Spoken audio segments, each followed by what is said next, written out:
Pagi itu, Pohyan si positif Myong duduk di health bus kampung, peta di tangannya, semangat di matanya. Siap-siap berangkat ke kota penuh harapan.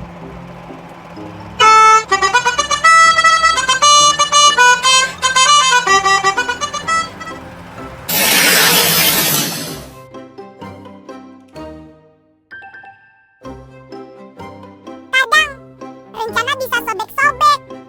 Tapi mimpi harus selalu utuh.